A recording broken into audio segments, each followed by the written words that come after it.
The choosing ceremony was meant to be the greatest moment of Vienne's life. Instead, it became her public execution. She stood among the Omega candidates in the great hall of Valdrin, dressed in borrowed silks that didn't quite fit, her heart pounding as Alpha King Aldrich walked the line. He was golden and gleaming, every inch the king the realm adored. His gaze passed over her without pause, without recognition, as if she were furniture, as if she were invisible. Then he stopped before Marcella Dravin, the wealthiest noble daughter in 3 kingdoms, and smiled. "I choose her as my Luna." The crowd erupted in approval. Marcella preened, and Vienne's world collapsed. But she should have known. Omegas like her weren't chosen. They were discarded. She carried a curse in her blood, death magic that made flowers wilt at her touch and made even her own father call her an abomination. She'd been brought here not as a true candidate, but as a final humiliation, one last reminder of her worthlessness before her family sold her as a servant. She was turning to leave, to disappear before the tears came, when the doors of the great hall exploded open. Every head turned, every whisper died. A man walked in, radiating power so absolute that even Aldrich took a step back. Dark hair, eyes like frozen starlight. A presence that turned the air to ice. Alpha King Sorin of Ethermore, Aldrich's greatest rival, the king who hadn't taken a Luna in 15 years. He surveyed the hall with cold disinterest, then his gaze landed on Vienne, and stayed. "I'll take the one you threw away," he said. The silence that followed was deafening. Why would a king who could have empresses want a cursed Omega? Vienne didn't understand. Not until he told her his terms: protection, power, a crown, everything she'd never dared want. But only under one condition. He would never love her. Neither of them understood what that promise would cost. 3 hours earlier, Vienne had stood before a cracked mirror in the servants' quarters, trying to convince herself she could survive this day. The choosing ceremony happened once every 5 years in Valdrin, when the Alpha King selected his Luna from among the realm's eligible Omega daughters. It was supposed to be an honor. For most families, having a daughter chosen meant wealth, status, eternal favor. For Vienne's family, bringing her here meant destruction. "You understand why you're here," her father Morcan had said that morning, his voice flat with disgust. "Not because I believe Aldrich will choose you, but because watching you be passed over in front of the entire realm will finally teach you your place." Vienne had said nothing. There was nothing to say. She knew what she was. The death-touched Omega. The girl whose hands made living things wither. The curse that had killed her mother during childbirth, according to her father. Never mind that Omega births were dangerous regardless. Never mind that healers had said her mother's heart had simply given out. Morcant needed someone to blame, and Vienne had been convenient. The borrowed dress itched as she took her place among the candidates. There were 12 of them, arranged in a curved line before the raised dais where Aldrich's throne sat empty, waiting. The other women were polished, gleaming with oils and powders and desperation. Vienne had done nothing to prepare. What was the point? "Goddess above, is that Morcant's daughter?" The whisper came from behind her. "The death-touched one? I heard she killed her mother. I heard she killed a suitor, touched him during a dance, and his heart stopped. Why would they even let her participate?" Vienne's hands curled into fists at her sides. The suitor hadn't died. He'd fainted from heat exhaustion at a summer ball, and by the time healers revived him, the rumors had already spread. She hadn't even touched him. But the truth didn't matter. The story was better. The doors at the far end of the hall swung open, and horns announced the king's arrival. Alpha King Aldrich of Valdrin strode in like he owned the sun itself. He was handsome in a practiced way, all golden hair and easy smiles, his movements calculated to display his physique. The crowd parted for him. Nobles bowing, Omega daughters fluttering. Vienne remained still. She'd met Aldrich once, years ago, at a border negotiation where her father had served as minor counsel. He'd looked through her then, too. Some people simply didn't register to kings. Now Aldrich climbed the dais, turned, and surveyed the line of candidates. His gaze moved slowly, deliberately, savoring his own importance. When it passed over Vienne, she caught the brief flicker of confusion, the wordless question of why someone like her was present among the others. Then his attention moved on. "The finest flowers of Valdrin," Aldrich announced, spreading his arms wide. "How fortunate I am to choose among such beauty." The crowd murmured appreciatively. Several candidates preened. Aldrich descended from the dais and began his walk along the line. He paused at the first candidate, a willowy blonde named Serena, and made a show of considering her. A long look, a murmured compliment. Then he moved on. He did this with each woman in turn. Pause, consider, dismiss. A ritual humiliation disguised as deliberation. By the time he reached the eighth candidate, the outcome was already clear to anyone paying attention. His steps slowed near Marcella Draven. Marcella was everything Vienne wasn't. Lush curves poured into silk the color of fresh blood. Hair like spun gold. A dowry rumored to equal the crown's treasury. And most importantly, she was untouched by scandal, untouched by curse, untouched by anything that might complicate Aldrich's pristine reign. Aldrich stopped before her, smiled. "Lady Marcella." His voice carried deliberately across the hall. "Your beauty outshines even your family's legendary wealth." Marcella's answering smile was sharp with triumph. She glanced down the line at the other candidates, letting them see their defeat in her eyes. When her gaze reached Vienne, it lingered. "I'm surprised they let just anyone participate," Marcella said, loud enough for the nearby crowd to hear. "Some bloodlines should know their place." A ripple of laughter.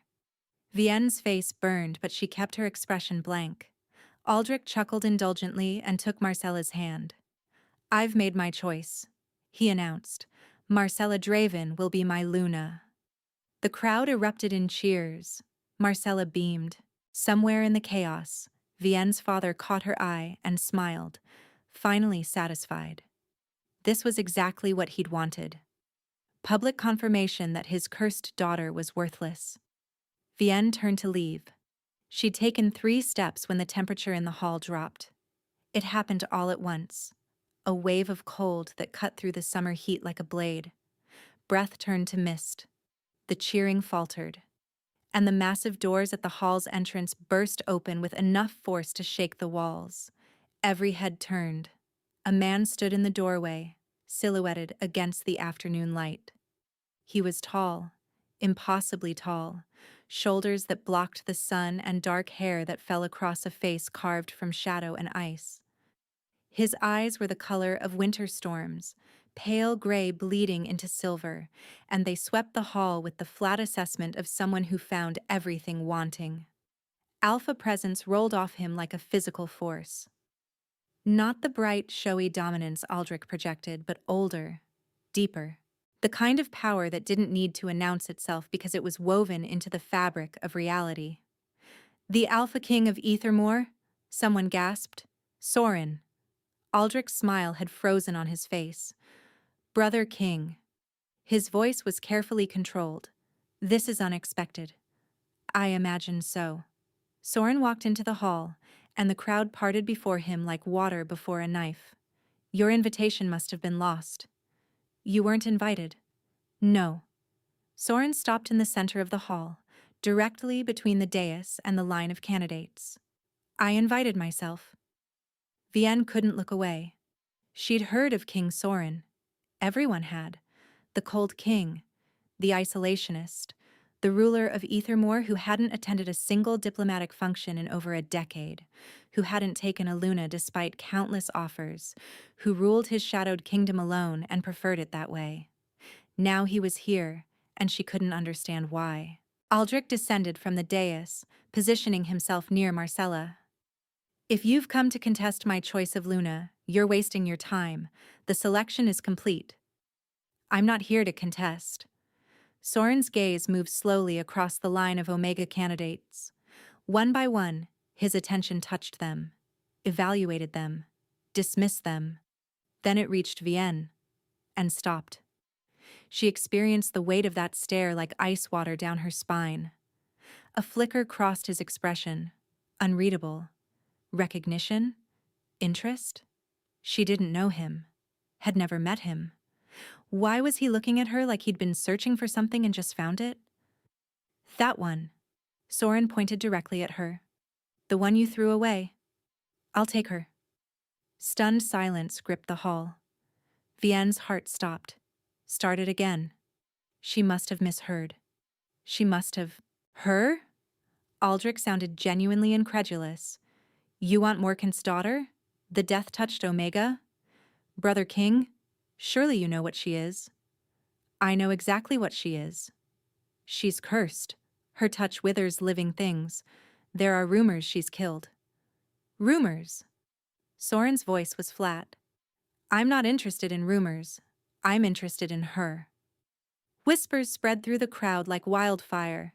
Vienne sensed every eye turn to her, the shock and confusion and speculation crawling across her skin. Why would a king who could have anyone want her? Soren extended his hand toward her. His fingers were long, elegant, pale as moonlight. Come, he said. It wasn't a request. Vienne looked at that offered hand. She looked at her father, whose face had gone white with shock. She looked at Marcella, whose triumph had curdled into fury. Then she looked at the doors. At the gray afternoon light. At a future she'd never dared imagine. And she made her choice. The carriage rattled through mountain passes Vienne had never seen, carrying her toward a kingdom that existed only in rumors and old maps. Ethermore. The realm of eternal autumn, some called it. Others called it the cursed kingdom, the shadow lands, the place where the sun set early and the mists never lifted. Vienne had always assumed these were exaggerations, stories told to frighten children. Now, watching the landscape grow darker and stranger outside her window, she wasn't so sure. The trees here were different. Ancient oaks with bark like iron, their leaves a perpetual bronze and crimson despite the summer season. The air smelled of wood smoke and something older, something that made her wolf stir uneasily.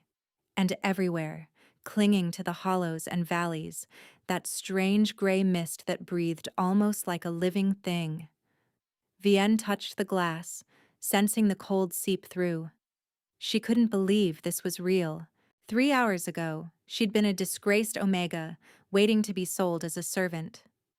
Now she was riding in a king's carriage, wearing a traveling cloak that cost more than her father's entire estate, heading toward a crown she'd never sought. Why? The question had consumed her since the moment she'd taken Soren's hand. He'd said nothing after that first announcement. Simply guided her out of Valdrin's great hall, past the staring crowds, past her speechless father, past Aldrich's impotent fury. His guards had materialized around them. A carriage had appeared. And then they were gone, leaving chaos in their wake. Soren rode ahead on a midnight black stallion.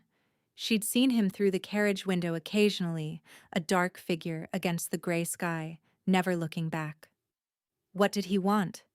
The carriage slowed. Vienne pressed closer to the window and caught her breath.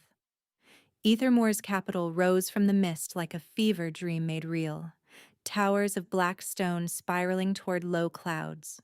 Bridges arcing between spires, delicate as spider silk. And at the center of it all, a castle that appeared carved from the mountain itself, its walls gleaming with dark mineral that caught the fading light. It was striking. It was terrifying. It looked like a place where cursed things belonged. The carriage stopped before the castle's main gates, and a footman opened the door. "My lady," he offered his hand, "the king will receive you in the study." Vienne stepped down onto ancient stone, her legs unsteady from hours of travel. Guards flanked her as she walked through the castle's entrance, past servants who bowed with curious eyes, through corridors lit by braziers that burned with pale blue flame. Everything here was strange and wondrous. Tapestries depicting battles she didn't recognize, sculptures of wolves with human eyes, and everywhere, that persistent cold that seeped from the very walls. They stopped before a door of carved dark wood. The guard knocked twice, then pushed it open. "The Lady Vienne, Your Majesty." The study was smaller than Vienne expected, more intimate. Bookshelves lined every wall, crammed with volumes in languages she didn't recognize. A fire burned low in the hearth, struggling against the cold. Maps covered a central table, their edges weighted with stones, and standing by the window, backlit by gray light, was the king himself. Soren turned at her entrance. In Valdrin's great hall, she'd been too shocked to truly see him. Now she catalogued every detail, the sharp lines of his jaw, the hollows beneath his cheekbones, the way his dark hair fell across a forehead marked by a thin scar. He was devastating, but it was a cold devastation, inhuman, like a statue that had learned to breathe. His eyes found hers, and she experienced the weight of his attention like a physical thing. "Leave us," he said. The guards withdrew, the door closed, and Vienne was alone with a king she didn't understand. "You're wondering why I chose you?" His voice was low, resonant, carrying easily across the space between them. Vienne straightened her spine. "The thought had occurred to me, Your Majesty. You may speak freely here. I have no use for courtly games." "Then yes." She met his gaze, refusing to flinch. "I'm wondering why a king who could have empresses chose a cursed omega that another king threw away." A flicker crossed his expression. Surprise, perhaps, or respect. "Sit." He gestured to a chair near the fire. "You're cold." She was cold. She sat. The fire's warmth did little to chase the chill from her bones, but she appreciated the gesture. Soren remained standing, his hands clasped behind his back. "I'll make this simple," he said. "I'm offering you a marriage, a crown, everything that comes with being Queen of Ethermore." Vienne's heart hammered. "And in return?" "An heir. Perhaps more than one, to secure the succession." His tone was matter-of-fact, as if discussing trade agreements. "Beyond that, I require nothing from you. We will not share chambers. We will not share meals unless protocol demands it. You will attend state functions at my side, that is all." It was too much, too fast. Vienne's mind raced, searching for the trap. "Why me?" she asked again. "You must have had offers. Princesses, noblewomen, women without curses and rumors following them." "I have no interest in princesses and noblewomen." Soren's gaze held hers. "I have interest in you." "But why?" He remained silent. Then he moved toward the fire, and for the first time, Vienne noticed how he moved, careful, deliberate, as if his body pained him. When he passed near her chair, she sensed it again. That cold. Not the cold of the room, but radiating from him specifically, as if winter lived beneath his skin. "I have my reasons," he said quietly. "Reasons I'm not prepared to share. What I can tell you is this: I will never harm you. I will never force you. And I will never demand more than you're willing to give." He paused, his back to her, firelight casting his shadow long across the floor. "But I must be honest with you, Vienne. I cannot love you. I am not capable of it. If you accept this arrangement, you accept a life without love, a crown without affection, a marriage in name alone." He turned to face her. "Is that a life you can live with?" Vienne thought of her father's hatred, her family's disgust, the years of isolation, of being touched like a disease, of being told she was worthless over and over until she'd almost believed it. Here was a king offering her safety, protection. A life where no one would dare call her cursed. And all it would cost was love? She almost laughed. What did she know of love? She'd never been shown it. Why would she miss what she'd never had? Yes, she said. I can live with that. Soren studied her for a long moment. She couldn't read his expression, couldn't decipher what thoughts moved behind those winter-gray eyes. You surprise me, he said finally. Most women would demand more, would negotiate, would weep and plead for affection. I'm not most women. Vienne stood, drawing herself up to her full height, which still only brought her to his shoulder. I'm a cursed Omega who was meant to be sold as a servant. You're offering me a crown. Only a fool would demand more. And you're not a fool. No, I'm a survivor. His expression shifted. For just a moment, the cold mask slipped, and she glimpsed what lay beneath. Pain, perhaps, or recognition. Then we understand each other. He extended his hand. The wedding will take place in 3 days. Until then, you'll have your own chambers, servants to attend you. Anything you need. Vienne took his hand and gasped. His skin was ice, not cool, not chilled, but genuinely cold, as if he'd been standing in a snowstorm for hours. She looked up at him, shock written across her face. His expression didn't change. A family condition, he said flatly, nothing more. But his scent, just for a moment, betrayed him. Beneath the frost and pine, darker notes emerged. Wrong notes. He was hiding something. Vienne filed that knowledge away and said nothing. The chambers they gave her were larger than her father's entire house. Vienne stood in the center, turning slowly, taking it all in. A bed with curtains of deep burgundy velvet. Windows overlooking gardens that bloomed despite the eternal autumn. A fireplace large enough to stand in, already crackling with warmth. And everywhere, touches of unexpected luxury. Vases of fresh flowers, bowls of fruit, a vanity laid out with oils and powders finer than anything she'd ever touched. These are yours now, my lady. The servant who'd guided her was an older woman with kind eyes and silver-streaked hair. I'm Una. I'll be attending you personally. Thank you. Vienne's voice came out smaller than she intended. This is a great deal. His Majesty wanted you comfortable.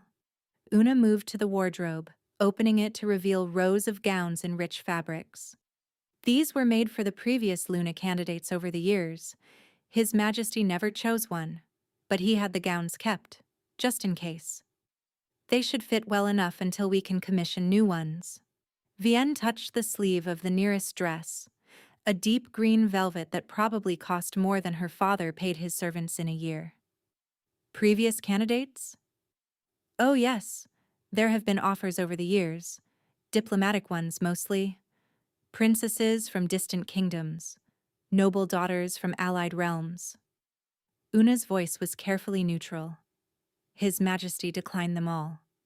For 15 years. For 15 years. Una confirmed, and then he rode to Valdrin without warning and came back with you. Vienne heard the unasked question beneath those words. Why you? What makes you different?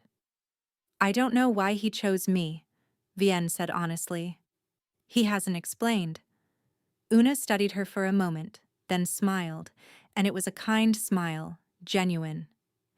Perhaps he doesn't need a reason. Perhaps he simply saw worth where others saw none. Before Vienne could respond, a knock came at the door. Enter, Una called. A young man in formal livery stepped inside. My lady, you have visitors. King Aldrich of Valdrin has sent an envoy, and Lady Marcella Draven accompanies them. They're requesting an audience. Vienne's stomach dropped. They arrived shortly after you did, my lady. They're quite insistent. Of course they were. Aldrich couldn't let this stand. His rival had stolen a rejected Omega from his very ceremony, had made him look foolish in front of his entire court. He'd need to retaliate. And Marcella. Marcella would want to see her rival humiliated properly. Tell them I'll receive them in the... Vienne began. Tell them nothing. The voice came from the doorway, cold and commanding. Soren stood there, his expression carved from stone. I'll receive them myself. Vienne's heart quickened. Your Majesty, you don't need to. You're to be my queen. He stepped into the room, and Una immediately bowed and withdrew. Any insult to you is an insult to my crown. I'll handle this. They'll say terrible things about me. Vienne forced herself to meet his eyes. Things you might find hard to hear. Things that might make you reconsider this arrangement. Nothing they say will change my decision. You don't know what they'll say. I don't care what they'll say. His voice was flat, final. You are mine now. Whatever you were before, whatever they believe you to be, is irrelevant. Do you understand? Vienne stared at him. Those words, you are mine, should have felt possessive, threatening. Instead, they felt like a shield being raised. I'll come with you, she said. That's not necessary. I want them to see me standing beside you. She lifted her chin. I want them to know I'm not ashamed. That flicker again, crossing his expression. Almost recognition. Very well, he said. Come. They walked together through the castle's corridors, servants bowing as they passed. Vienne was acutely aware of how she must look. Still in her travel-worn clothes, no jewels, no adornment. Next to Soren's severe elegance, she probably looked like exactly what Aldrich had called her, a discarded omega, playing at royalty. Let them think that, she decided. Let them underestimate her. The throne room of Ethermore was unlike Valdrin's bright golden hall. Here, dark stone soared toward a vaulted ceiling lost in shadow. The throne itself was carved from obsidian, sharp-edged and gleaming. Braziers lined the walls, their blue flames casting strange shadows. And in the center of the room, waiting with barely concealed fury, stood Aldrich's envoy. Vienne recognized him, Lord Hadston, one of Aldrich's senior counselors. A pompous man with a red face and an inflated sense of importance. And beside him, dressed in silks the color of fresh blood, stood Marcella. She looked radiant. She looked like a queen. And when her eyes found Vienne, she smiled. Ah, there she is. Marcella's voice dripped honey and venom. The death-touched Omega. I wondered if you'd dare show your face. Lady Marcella. Soren's voice cut through the room like a blade. You were not invited to speak. Marcella's smile faltered. Lord Hadston stepped forward, bowing stiffly. King Soren, I bring greetings from King Aldrich of Valdrin and a formal protest regarding your actions at the choosing ceremony. Protest? Soren moved to his throne but didn't sit.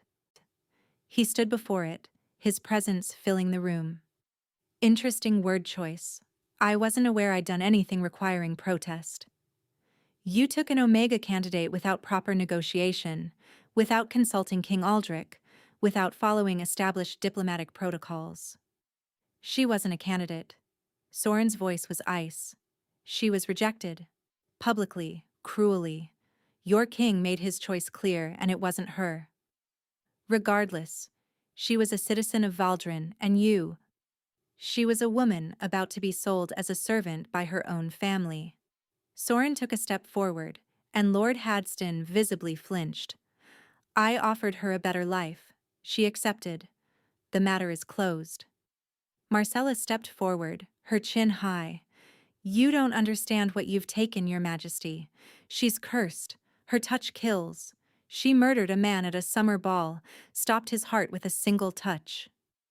That's a lie. The words left Vienne before she could stop them. Every eye turned to her. Marcella's smile returned, sharper now. Oh? Denying it? Everyone knows what you are, Vienne. Everyone knows what you did. You're not fit to serve ale at a tavern, let alone wear a crown. Vienne's control slipped. The old shame rose, The weight of years of accusations, years of being told she was monstrous. Then Soren spoke. Lady Marcella. His voice was soft, dangerously so. Do you know what happens to those who insult the Queen of Ethermore in her own throne room? Marcella's composure cracked. She's not queen yet. She will be. In 3 days, she will wear my crown, bear my name, and rule at my side. And anyone who speaks against her speaks against me. He paused, letting the silence stretch. So I'll ask you once, and only once. Do you have anything else to say? Marcella's face had gone pale. She looked at Lord Hadston, who offered no support. She looked at the guards lining the walls, their hands resting on their weapons. No, she managed. Nothing else. Then you're dismissed. Return to Valdrin. Tell Aldrich that his protest is denied, and if he has further concerns, he can bring them to me personally. Soren's voice hardened, though I'd advise him to choose his words carefully. Lord Hadston bowed stiffly. This isn't over, Your Majesty. Yes, Soren said. It is. He watched them leave, his posture rigid. Only when the doors closed did the tension leave his shoulders. Vienne released a breath she hadn't known she was holding. Your Majesty, she said quietly, you didn't have to do that. Yes. He turned to face her, and for just a moment his expression softened. I did. Why? He studied her, his winter-gray eyes unreadable.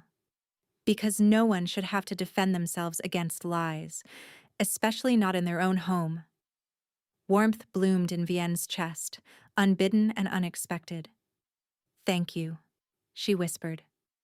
Soren inclined his head. Then he moved toward a side door, and she noticed it again. That careful, pained way he walked, as if every step cost him dearly. He paused at the threshold. The lies they tell about you, he said without turning. About your curse. About the man who died. I don't believe them. Vienne's throat tightened. How can you be sure they're lies? He looked back at her over his shoulder, and for just a moment his mask slipped. She glimpsed exhaustion, pain, and grief, deep and old. Because I know what it is to be blamed for crimes you didn't commit, he said. And I know what it is to carry a curse you never chose. Then he was gone, leaving Vienne alone in the throne room with a question burning in her chest. What curse did he carry? And what was it slowly doing to him? The wedding took place at twilight, when Ethermore's eternal autumn sky burned copper and gold. Vienne stood before a mirror in her chambers, barely recognizing the woman staring back. The gown Una had chosen was the color of midnight, silk so dark it drank the light, with threads of silver woven through the bodice like captured starlight. Her hair had been swept up and pinned with combs of black pearl. Her lips had been stained the color of wine. She looked like a queen. She felt like an imposter. You're ready, my lady. Una's reflection appeared behind her, warm with approval. His Majesty is waiting. Vienne pressed her palm flat against her stomach, quieting the butterflies. Una. The previous Luna candidates. The ones the king refused. Did any of them ever learn why he rejected them? Una's expression flickered. No, my lady. His Majesty keeps his own counsel. And tonight, after the ceremony, Vienne couldn't finish the sentence. The consummation. Una's voice was gentle, understanding. It's required to seal the bond. But my lady, I've served this household for 30 years. Whatever else the king may be, he is not cruel. He won't hurt you. Vienne nodded, though the reassurance did little to calm her nerves. It wasn't pain she feared. It was wanting what she'd been told she could never have. The throne room was transformed. Thousands of candles lined the walls, their flames reflected in polished obsidian until the entire space glowed with cold fire. The court of Ethermore filled the galleries, nobles in dark finery watching with hungry curiosity. And at the altar, Standing before the high priest waited Soren. He wore black, as always, but tonight his coat was edged with silver thread that matched the frost in his eyes. His dark hair had been pulled back from his face, revealing the sharp angles of his cheekbones, the thin scar across his forehead. He looked severe, untouchable, breathtaking. When Vienne began her walk down the aisle, his gaze found hers and held. She experienced its weight with every step. The whispers of the court faded. The candles blurred at the edges of her vision. There was only him, watching her approach with an intensity that made her breath catch. She reached the altar, stopped. The high priest began speaking, but Vienne barely heard the words. Too aware of Soren standing beside her, the cold radiating from him like winter itself. Do you, Soren, Alpha King of Ethermore, take this woman as your Luna, your queen, your mate? I do. His voice was steady, carrying through the hall. And do you, Vienne, take this man as your Alpha, your king, your mate? Vienne looked up at Soren. His expression revealed nothing, but his scent, beneath the frost and pine, stirred with an undercurrent that smelled almost like hope. I do, she said. Then by the ancient laws of our kind I pronounce you bound, Alpha and Luna, king and queen, mates before the gods. The high priest smiled. You may claim each other. The physical claiming would wait for the consummation, but the verbal claiming happened now, before witnesses. Soren turned to face her fully. He took her hands in his, and despite expecting it, she still shivered at the cold of his touch. I claim you as mine, he said, his voice resonant with power. My Luna, my queen, my mate, from this day until my last. Vienne's wolf stirred, recognizing the words, yearning toward the bond they promised, but she sensed no snap of connection, no overwhelming certainty. Not yet. I claim you as mine, she repeated. My Alpha, my king, my mate. From this day until my last. The crowd erupted in formal applause. The high priest blessed them. And through it all, Soren held her hands, his grip cold but impossibly gentle. It's done, he murmured, too quiet for anyone else to hear. You're safe now. No one can touch you. Vienne's throat tightened. Such simple words, such profound meaning. The wedding feast passed in a blur of food she couldn't taste and conversation she couldn't follow. Nobles approached to offer congratulations, their eyes sharp with speculation. The cursed Omega who'd captured a king. What game was being played here? Let them wonder, Vienne thought. Let them speculate until they choked on it. When the hour grew late, Una appeared at her elbow. It's time, my lady. The wedding chamber was in a separate wing of the castle, prepared specifically for this night. Vienne walked the long corridors alone, her heart hammering with each step. Una had explained what would happen. The consummation was necessary to complete the mating bond, to cement Vienne's position as queen. Without it, the marriage could be challenged, annulled, destroyed. She had to do this. She wanted to do this. The terrifying part. The chamber was warm, fire roaring in the hearth. The bed dominated the space, draped in furs and silks the color of blood. Candles flickered on every surface, casting dancing shadows. And standing by the window, his back to her, was Soren. He'd removed his formal coat. His shirt was loose, unlaced at the throat, and in the firelight she could see the tension in his shoulders, the rigid set of his spine. He was nervous, she realized. The cold, untouchable king was nervous. That made her braver. Your Majesty, she said softly. He turned. His eyes moved over her slowly, taking in the midnight gown, the carefully arranged hair, the wine-stained lips. You're exquisite, he said, and there was no flattery in it. Just statement, just truth. Vienne's cheeks warmed. You don't have to say that. I don't say things I don't mean. He moved toward her, his steps careful, measured. Vienne, before this happens, I need you to understand.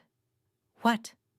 He stopped an arm's length away, close enough that she could sense the cold emanating from his skin, competing with the fire's warmth. I told you I cannot love you, he said quietly. That remains true.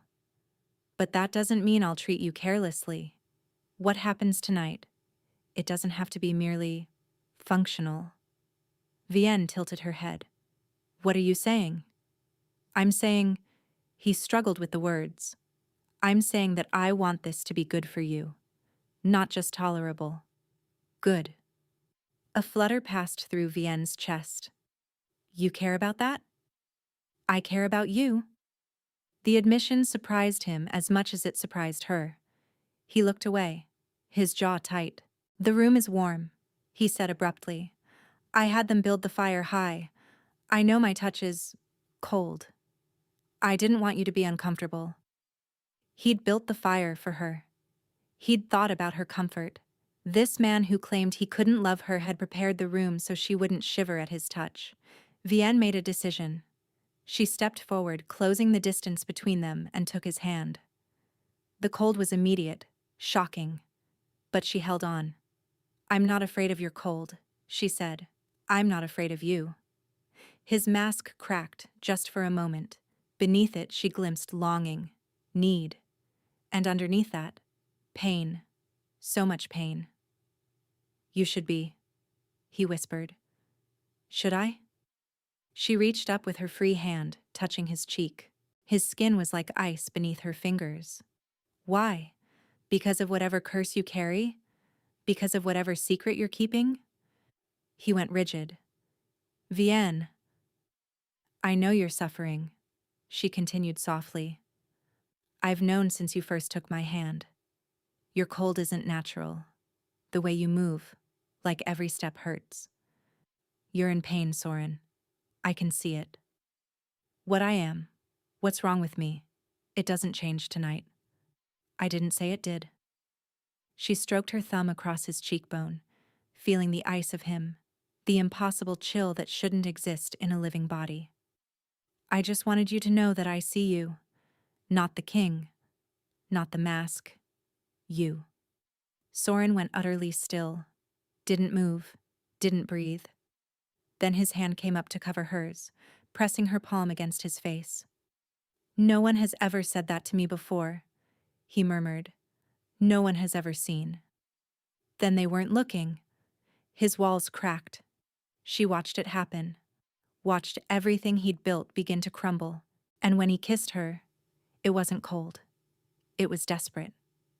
His lips moved against hers with an intensity that stole her breath. His hands found her waist, her hips, pulling her against him until she could feel every line of his body through the thin silk of her gown. He was cold everywhere, cold and solid and burning all at once. Vienne kissed him back with equal fervor. Her fingers tangled in his hair, pulling it free from its bindings. Her body arched into his, seeking warmth, seeking connection, seeking what she'd never known she needed. When they finally broke apart, both gasping for air, Soren rested his forehead against hers. The candles, he said roughly. I'll extinguish them. It will be easier in the dark. Easier for what? Vienne wondered. To hide himself? To hide from her? But she didn't argue. She watched as he moved through the room, snuffing candles one by one until only the firelight remained. Then he covered the fire screen, and even that light faded to a dim glow. In the near darkness, she sensed him return to her. His hands found her shoulders, tracing the line of her gown's neckline with feather-light touches. May I? Yes, she breathed. He undressed her slowly, reverently, his cold fingers leaving trails of sensation across her heated skin. The contrast made her gasp, made her shiver, but not from discomfort, from danger, from desire. When the gown pooled at her feet, he paused. You're warm, he said, wonder in his voice. So warm. Vienne reached for him in the darkness, finding the laces of his shirt. And you're cold. Perhaps we balance each other. She sensed him smile against her hair. Perhaps we do. What followed surprised her. He was gentle where she'd anticipated roughness, patient where she'd feared haste. His cold hands mapped her body like she was precious, worth memorizing. And when she touched him in return, learning the planes of his chest, the ridges of his stomach, the impossible ice of his skin, he made sounds that told her he experienced pleasure too. The connection, when it finally came, was overwhelming. Not painful, though there was a moment of adjustment. Overwhelming because of what it meant, because of how right it fit. In the darkness, in the cold, Vienne found warmth she'd never known. Afterward, they lay tangled together beneath the furs. Soren's arm was draped across her waist, his chest against her back, and despite the chill of him, she experienced contentment. "Stay," she whispered before she could stop herself. "Don't leave." A long pause. He tensed behind her. "I shouldn't," he said quietly. "Why not?" Another pause. Then, so softly she almost missed it. "Because I might not want to leave. And that's dangerous." Vienne's heart clenched. Dangerous for whom? But he didn't answer. And when she woke in the gray morning light, she was alone. He came back the next night. Vienne was reading by the fire when the knock came, 3 soft raps that sounded tentative. When she opened the door, Soren stood in the corridor, his expression unreadable. "I came to inquire about your comfort," he said formally. Vienne stepped aside to let him in. "I'm perfectly comfortable, Your Majesty." "Good." He didn't move from just inside the threshold. The council meeting ran late. Trade negotiations with the southern provinces. Quite tedious. "I imagine it was." Silence stretched between them. Soren's jaw worked as if he wanted to say more but couldn't find the words. "Would you like to sit?" Vienne offered. "I was just reading." He sat. He stayed for an hour, and they talked about matters of little consequence. Books they'd read, places they'd seen, the differences between Valdrin's climate and Ethermore's eternal autumn. Safe topics, surface conversation. But when he left, he paused at the door. "Would it be acceptable if I return tomorrow?" Vienne's heart lifted. It would be acceptable. He returned the next night. And the next. By week's end, the pretense had faded. He no longer claimed to be checking on her comfort. He simply came to her chambers after dinner, and they would talk until the fire burned low. Sometimes they would read together in companionable silence. Sometimes he would tell her about the burdens of ruling, the weight of a crown he'd worn since he was barely more than a child. "My father died when I was 17, he told her one evening. "I wasn't ready. No one is ready to be king at 17. "What happened to him?" Soren's expression shuddered. "An illness. It took him quickly." Vienne sensed there was more to the story, but she didn't push. He would tell her when he was ready. If he was ever ready. On the 9th night, they made love again. It happened naturally, organically. One moment they were sitting together by the fire, and the next he was kissing her with that same desperate intensity she remembered from their wedding night. She responded with equal hunger, pulling him toward the bed, losing herself in the cold of his skin and the heat of his touch. Afterward, when she expected him to leave, he stayed. "I should go," he murmured against her hair. "Then go." But he didn't move. His arm tightened around her waist. "Another moment," he said. "Just another moment." That moment stretched into minutes. Minutes stretched into hours. When Vienne woke the next morning, he was still there. His body curved around hers, his breathing even with sleep. She didn't dare move, didn't dare break whatever spell had made him stay. But she noticed his skin, always cold, ran even colder this morning. And when she looked at his face, she saw shadows beneath his eyes that hadn't been there before. The visits continued. Every night, without fail, Soren came to her chambers. Sometimes they talked.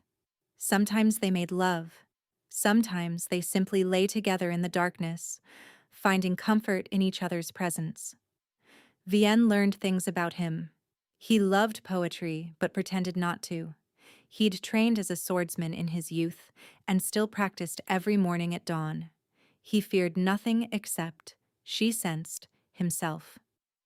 And she learned about his curse, piece by careful piece. "You're getting worse," she said one night, watching him dress by candlelight. "Don't deny it. I can see the pain in your movements." Soren's hands stilled on his shirt laces. "It's manageable." "It's not manageable." She sat up, pulling the furs around her. "Your hands were colder tonight than they were a week ago. And when you think I'm not watching, you touch your chest like an ache lives there." "Observant," he said quietly. "I'm your wife. I notice things." She hesitated, then asked the question that had been burning in her mind since the throne room. "You told me you carry a curse. What is it?" Silence stretched between them. Then he sat on the edge of the bed, his back to her, his shoulders bowed with a weight she couldn't see. "It's a family affliction," he said finally, "passed down through the bloodline.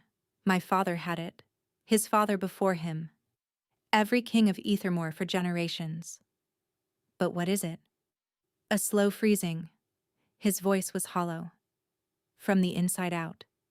It starts in the heart and spreads outward, inch by inch, year by year, until eventually—" He didn't finish. Vienne's blood ran cold. "Until eventually what?" "Until the heart stops entirely." He turned to look at her, and in the candlelight, she saw the truth written across his face. "I'm dying, Vienne. I've been dying since I was 17. The words hit her like a physical blow. "No," she breathed. "There must be a cure. Some magic." "There is no cure. Believe me, I've searched." He reached out, tucking a strand of hair behind her ear with icy fingers. "I have years left. Perhaps a decade if I'm fortunate. But the end is inevitable." "Why are you telling me this now?" "Because you asked. Because you deserve to know." His thumb traced along her cheekbone. "And because I find that I cannot lie to you, even when the truth is unbearable." Vienne caught his hand, pressing his cold palm against her warm cheek. "I won't accept this," she said fiercely. "There has to be a way." "There isn't." "Then I'll find one." Hope flickered in his eyes before he extinguished it. "Don't," he said quietly. "Don't waste your life searching for miracles that don't exist. I brought you here to give you safety, to give you a crown, to give you protection, not to drag you into my curse. You don't get to decide what I search for." Vienne's voice was steady. "You made me your queen. That means your burdens are my burdens. Your enemies are my enemies. And your curse is my curse." Soren stared at her for a long moment. Then, slowly, he leaned forward and pressed his cold lips to her forehead. "You terrify me," he whispered. "Do you know that? You make me experience things I thought I'd lost the ability to experience." Vienne's heart thundered. "Is that so terrible?" "Yes," he said, "because I cannot afford to experience them. Not now, not ever." He left before she could ask what he meant. But that night, lying alone in her bed, Vienne made a decision. She loved him. Against all logic, against all reason, against the very terms of their arrangement, she had fallen in love with her cold, cursed king, and she would find a way to save him, even if it cost her everything. 2 months later, Vienne stood before the court of Ethermore and watched the world shift beneath her feet. The morning sickness had started 3 weeks ago. She'd hidden it at first, afraid to hope. But when the royal healer confirmed her suspicions, Vienne had wept with a complicated mixture of joy and terror. She was pregnant. She was carrying Soren's child. Now, watching her husband address the council about trade routes and border disputes, she tried to find the right moment to tell him. He looked tired today, more tired than usual. The shadows beneath his eyes had deepened, and twice during the meeting, she'd seen him press his hand against his chest when he thought no one was watching. The curse was progressing. She could see it in every line of his body. That concludes today's business. Soren's voice carried through the chamber. Council dismissed. The nobles filed out, casting curious glances at their queen. Vienne had grown accustomed to those looks. The court still didn't know what to make of her, the death-touched Omega who had captured their king's attention. Rumors swirled constantly that she'd bewitched him, that she was a spy from Valderin, that their marriage was a political ruse. Let them wonder, she thought. She had more important concerns. When the chamber finally emptied, she approached the throne. "Your Majesty," she said, "might I have a word?" Soren's expression softened the way it always did when they were alone. "You don't need to call me that when it's just us." Old habits. She climbed the dais steps, stopping before his throne. "I have news to share." "Good news or bad news?" "Good, I think. I hope." She took a breath. "Soren, I'm pregnant." Utter stillness followed. She watched emotions flicker across his face. Shock, disbelief, hope, joy. And beneath them all, that ever-present shadow of pain. "You're certain?"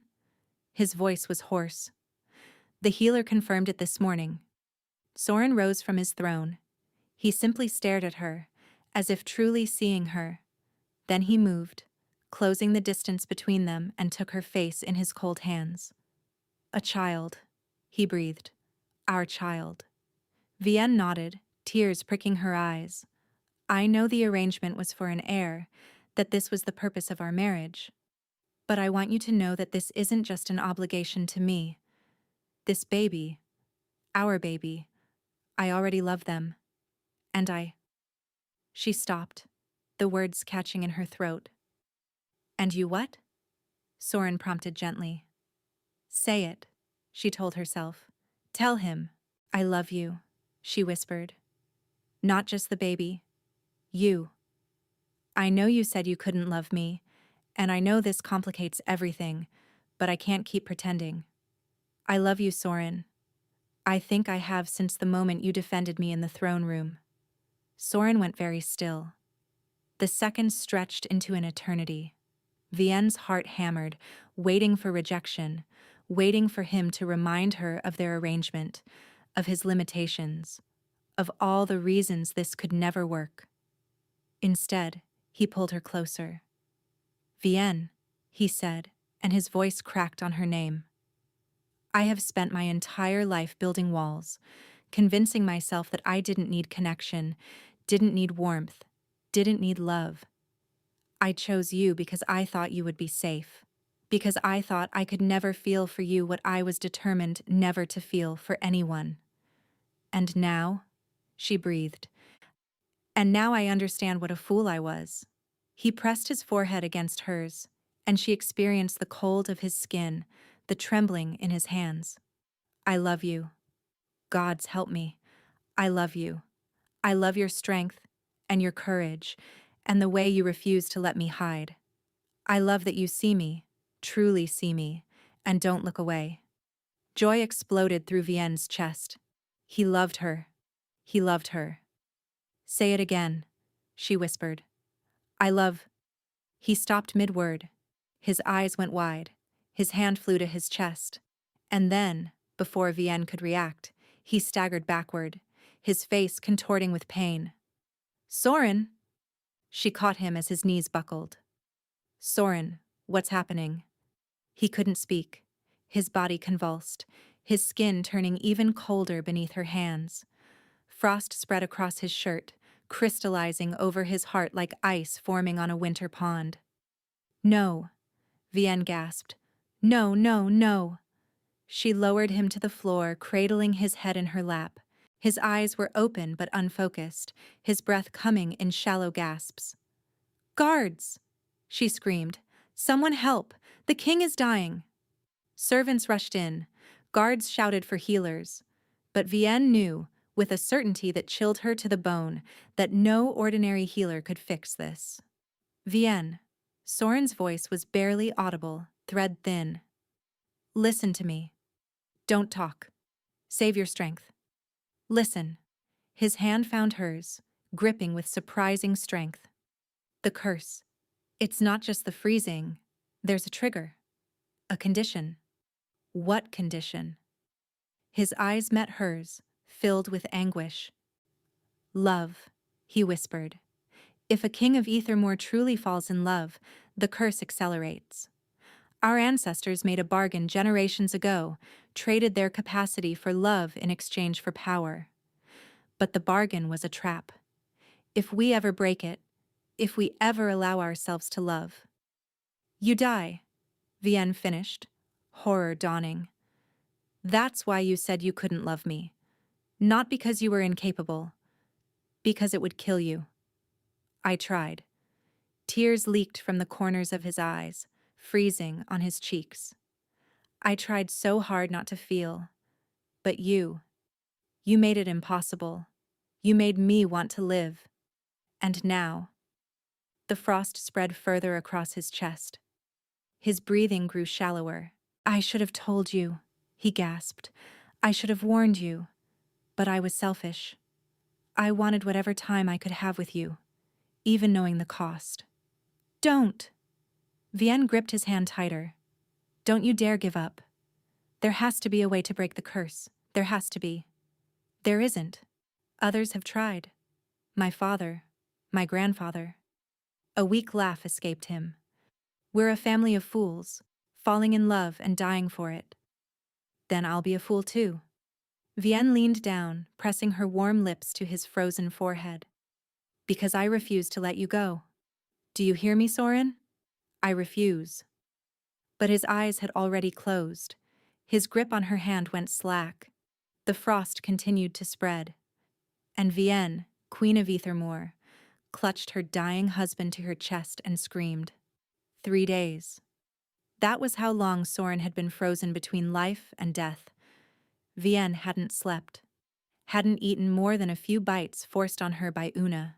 She sat vigil beside his bed, watching the frost creep slowly across his body, watching the shallow rise and fall of his chest grow weaker with each passing hour. The healers had tried everything: warming spells, ancient remedies, prayers to gods who didn't answer. The curse was beyond their understanding, beyond their power. "There must be someone," Vienne said for the 100th time. "Someone who knows about this curse, someone who can break it."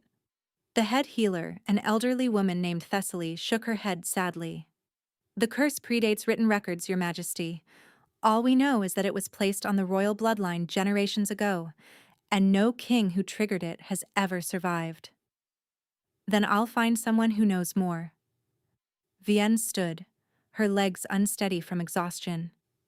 "Send word to every witch, every sorcerer, every magical practitioner in the realm. I want them here. Now." "Your Majesty, witches are not welcome in Ethermore. The old king banned their practice after I am queen." Vienne's voice cracked like a whip.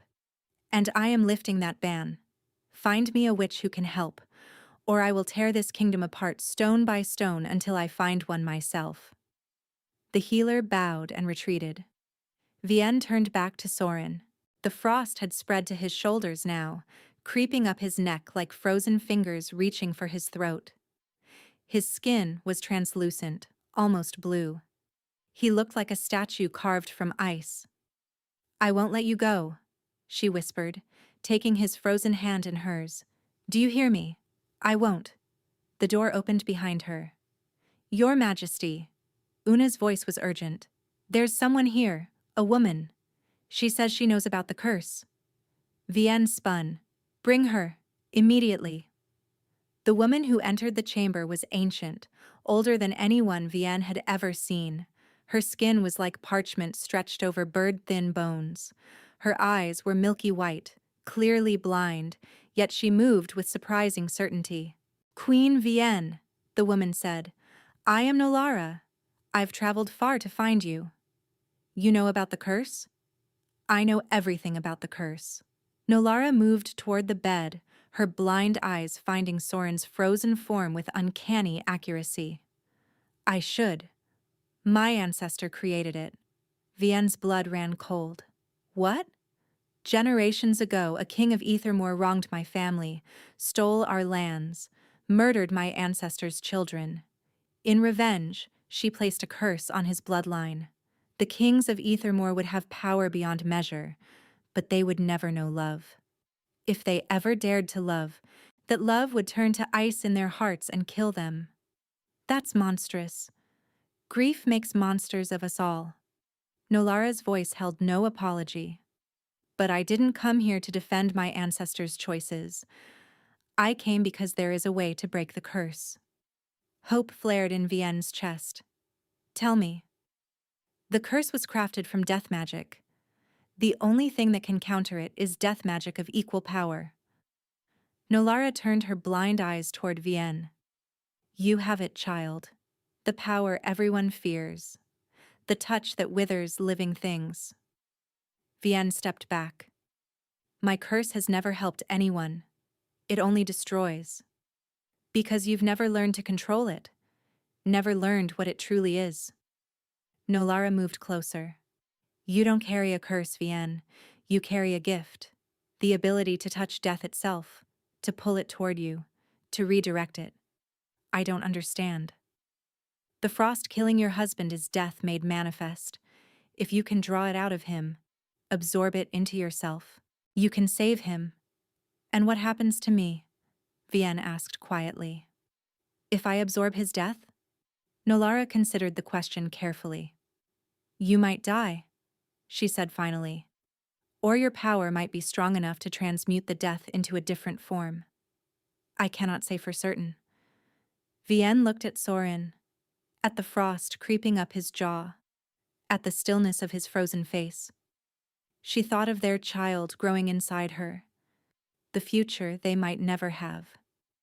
Then she thought of a life without him, raising their child alone, never hearing his voice again, never experiencing his cold hands warming against her skin, never seeing that rare, precious smile that he saved only for her. "I'll do it," she said. "Vienne, no." Una stepped forward, her face stricken. "Think of the baby, think of—" "I am thinking of the baby." Vienne's voice was steady. "I'm thinking of a child who deserves to know their father. I'm thinking of a kingdom that needs its king. I'm thinking of the man I love, dying because he dared to love me back." She turned to Nolara. "Tell me what to do." "Place your hands on his heart, sense the death inside him, and pull."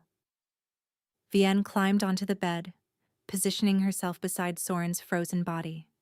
She placed her palms flat against his chest, over the epicenter of frost. The cold was immediate, burning. It seared through her hands and up her arms like frozen fire.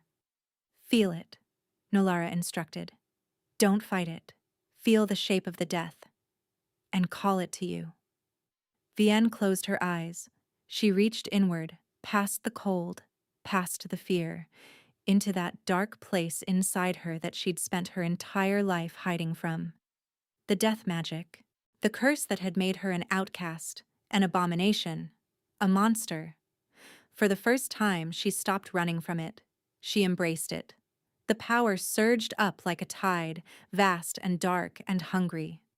She experienced the curse in Soren's heart, its ancient malice, its cold satisfaction. It had claimed so many kings. It thought it would claim one more. No, Vienne thought. Not this one, not him. She pulled. The pain was indescribable. Frozen agony ripped through her body as the curse fought to stay anchored. She experienced it clawing at Soren's heart, refusing to release its prey. She pulled harder. Images flashed through her mind. Generations of kings, dying in the arms of those they loved. Frost spreading through their bodies as their wives and children watched helplessly. a cycle of death and grief stretching back centuries. She saw her own mother dying in childbirth and understood suddenly what had truly happened. The healers had been right. Her mother's heart had given out. But not from weakness. Her mother had possessed the same death magic, hidden and untrained. During the crisis, she had instinctively used every ounce of her power to shield her daughter from complications that should have killed them both. Her mother hadn't died because of Vienne's curse. She'd died giving her daughter a gift. "I understand now," Vienne whispered. "Thank you, Mother." With one final effort, she pulled the curse free. It slammed into her like a tidal wave of ice. She experienced it flooding her veins, freezing her from the inside, seeking her heart the way it had sought Soren's. But Vienne was not a king of Ethermore. She was something else, something the curse had never encountered. She was death itself, and death could not die. The curse screamed through her, a silent howl of frustrated malice, and she met it with everything she had.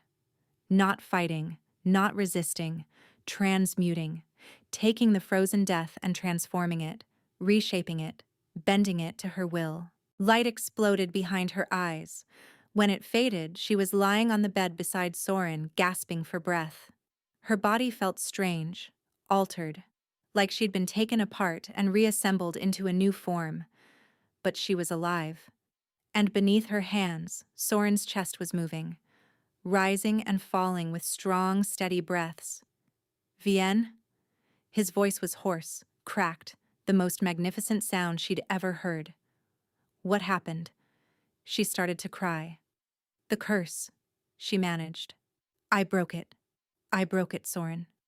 His eyes found hers. They were no longer winter gray. They were warm, golden brown, filled with light and life and love. "How?" he breathed. "Death magic." She laughed through her tears. "The thing everyone feared. The thing that made me monstrous. It saved you." Soren sat up slowly, wonderingly.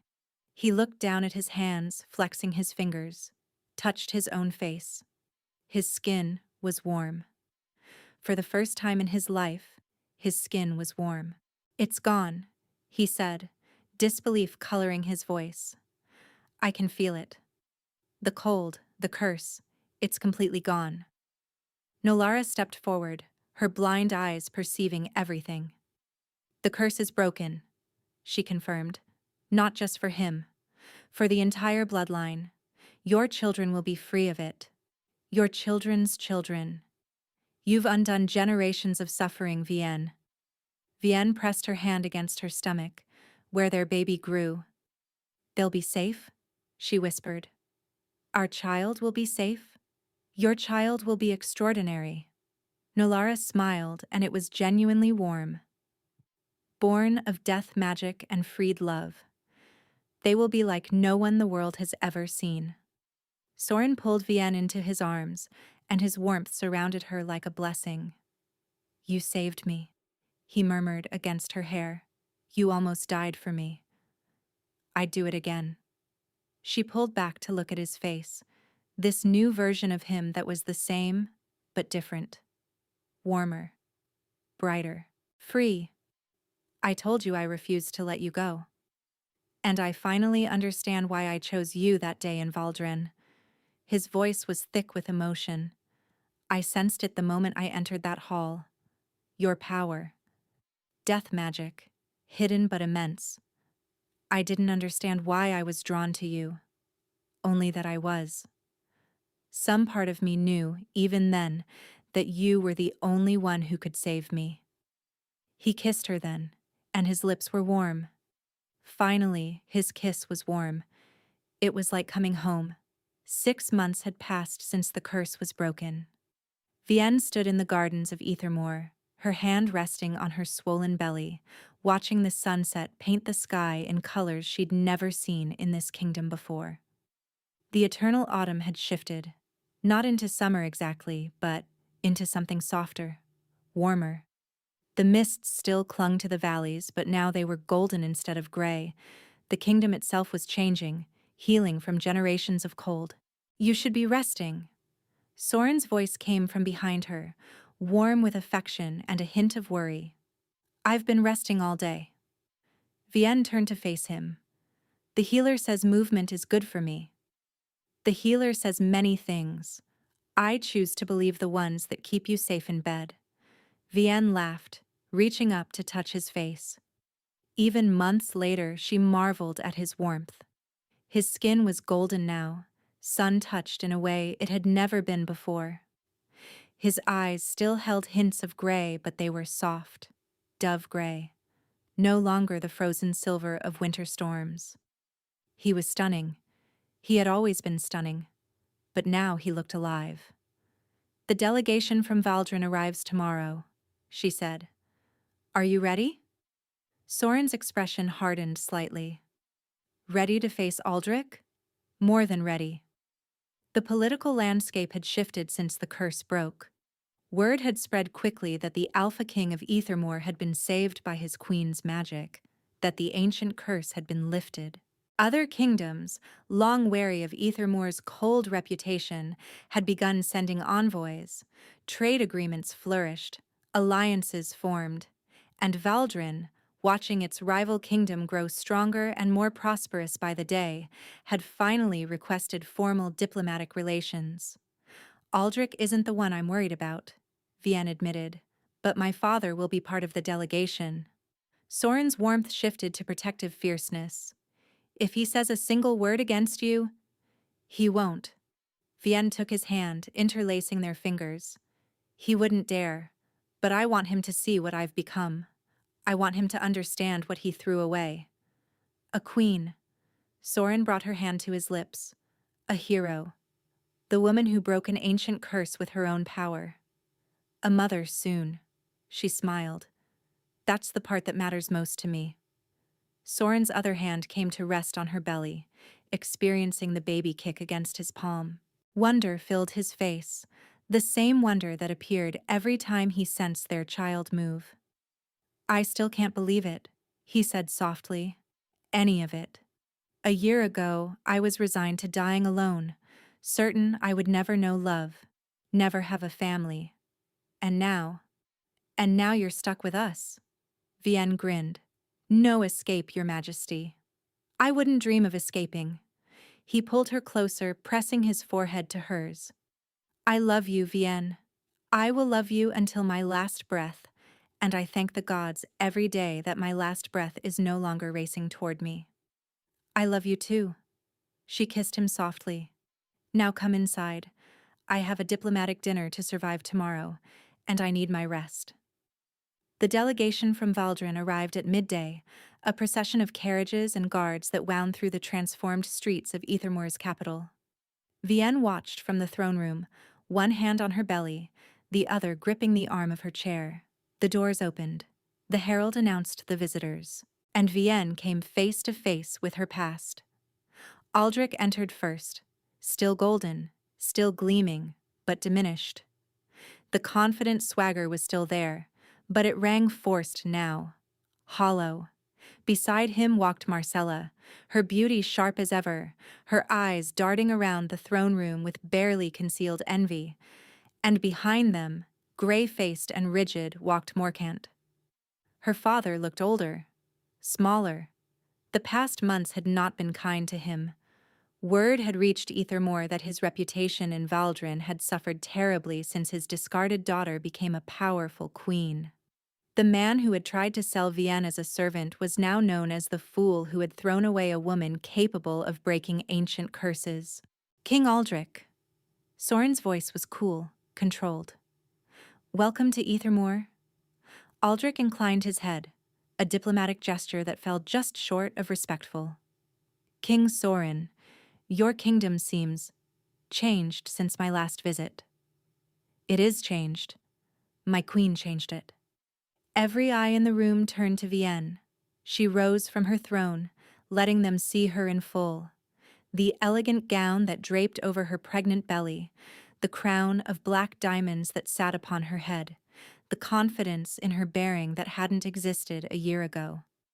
Welcome to Ethermore, she said. I trust your journey was comfortable. Marcella's eyes narrowed. Aldrich's jaw tightened. But it was Morcant who spoke. Vienne. His voice was hoarse. Lord Morcant. Vienne's tone was ice and fire combined. I don't believe we have anything personal to discuss. You're here as part of a diplomatic delegation. That is all. Please. He stepped forward, and Vienne glimpsed genuine regret in his eyes. I was wrong. About everything. Your mother, the curse. All of it. I know that now. Do you? Vienne descended the dais steps slowly, her hand never leaving her belly. You told me I killed my mother. You told me I was an abomination. You were going to sell me as a servant, father. You brought me to that ceremony hoping I would be humiliated so completely that you'd finally be rid of me. I was a fool. Tears welled in his eyes. I was bitter and angry, and I blamed you for things that were never your fault. But I've seen what you've become.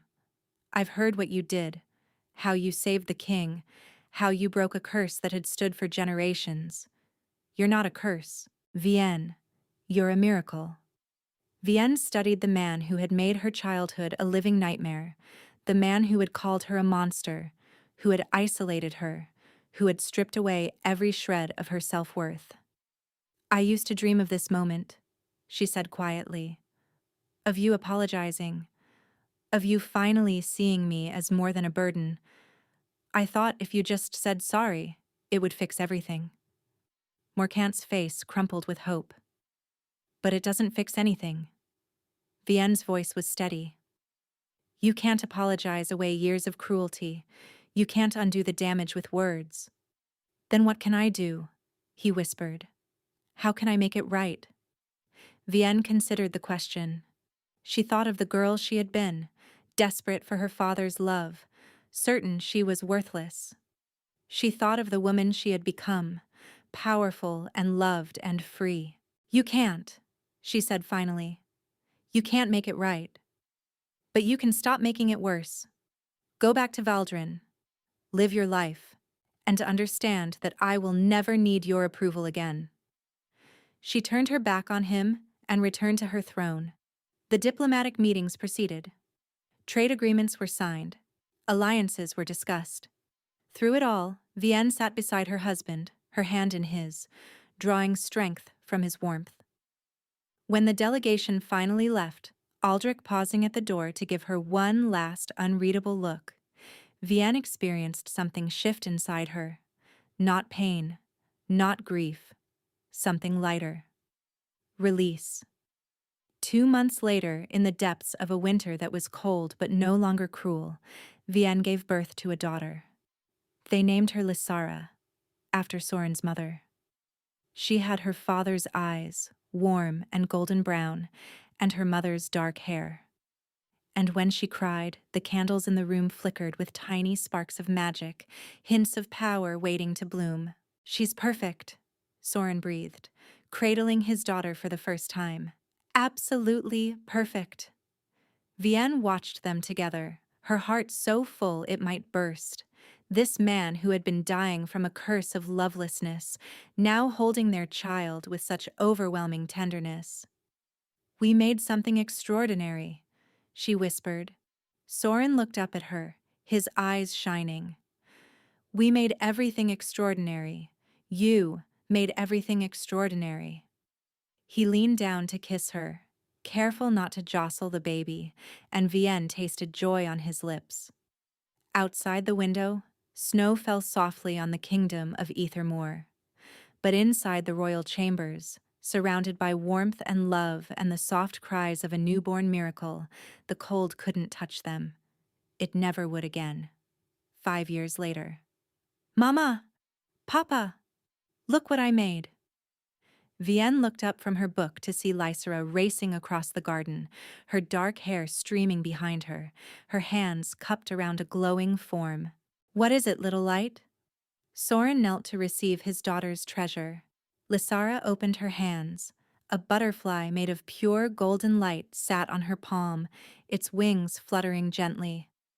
I made it with my magic, she said proudly. No Lara taught me. Vienne smiled. The old witch had become a permanent fixture at the castle, teaching Lysara to control her gifts, passing on knowledge that had been suppressed for generations. The ban on witches had been lifted entirely. Schools had been established. Magic was no longer feared in Ethermore. It was celebrated. "It's magnificent," Soren said, genuine wonder in his voice. "Just like you." Lysara beamed and raced off to show her creation to her nursemaid. Soren settled beside Vienne on the garden bench, taking her hand in his. His skin was warm, as it had been every day for 5 years. The curse was a distant memory now, a nightmare they'd woken from. "Happy?" he asked. Vienne leaned into him, watching their daughter play, watching the golden light of her magic dance between the autumn-touched trees. "More than I ever thought possible," she said. She thought of the choosing ceremony where she'd stood among the unwanted, the moment Aldrich had passed her over, the moment Soren had appeared and changed everything. She thought of the curse that had tried to kill them and the love that had saved them instead. She thought of her father's hatred and her own power, the death magic that had seemed like a curse but had turned out to be a blessing. "You know," she said softly, "if Aldrich had chosen me that day, none of this would have happened." Soren pressed a kiss to her temple. "Then I suppose I owe him thanks. He threw away the most precious thing he'd ever been offered, and it landed in my arms instead. Lucky you. Lucky me." He smiled, that rare, precious smile that was still just for her. The luckiest man in any kingdom. Lysara's laughter rang across the garden. The golden butterfly danced higher, catching the afternoon light. And Vienne, once a cursed Omega destined for servitude, sat beside her king in a kingdom transformed by love and knew that every moment of suffering had been worth it, because it had led her here, home. Thank you for listening to this story. If you enjoyed it, please leave a comment and let me know what you thought. Your support means more than you know.